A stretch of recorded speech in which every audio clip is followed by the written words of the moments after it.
Bonjour chers frères et sœurs de l'église de l'I-Jésus, nous sommes aujourd'hui le mercredi 23 février 2022 et je vous invite à méditer avec moi Matthieu chapitre 16 versets 1 à 12. Dans les 4 premiers versets, quelques pharisiens et sadducéens, des ennemis, s'unissent pour venir tendre un piège à Jésus. Ils lui demandent d'accomplir un miracle. Jésus leur répond en disant « Vous regardez le ciel le soir et vous savez s'il va faire beau le lendemain. Vous regardez aussi le ciel à l'aurore, et si celui-ci est rouge sombre, vous savez qu'il y aura un orage pendant la journée.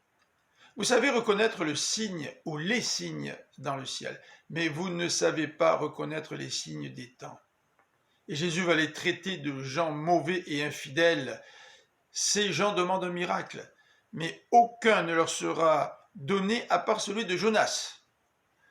Tout comme Jonas, Jésus va exercer un ministère, va enseigner et va ressusciter.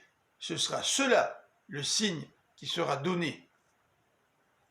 Dans les versets 5 à 12, Jésus va avertir ses disciples en leur disant « Méfiez-vous du levain des pharisiens et des sadducéens ». Dans une de ses paraboles, Jésus a dit que le royaume des cieux est semblable à du levain qui fait lever toute la pâte. Il en est autrement pour le levain des pharisiens et des sadducéens.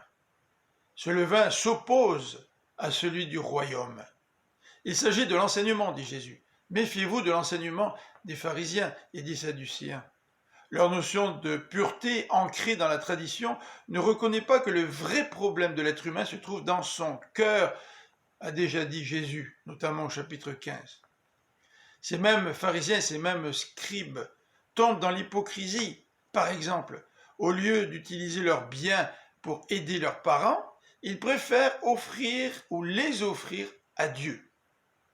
Jésus a souligné qu'il est important d'obéir aux commandements de Dieu, plus important que d'obéir à la tradition.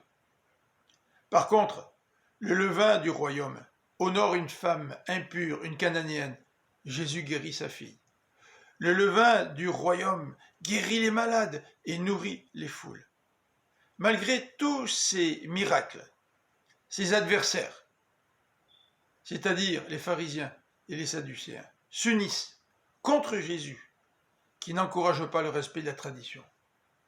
Dans plusieurs églises chrétiennes, leurs membres préfèrent s'attacher à la tradition plutôt que d'obéir à la parole de Dieu.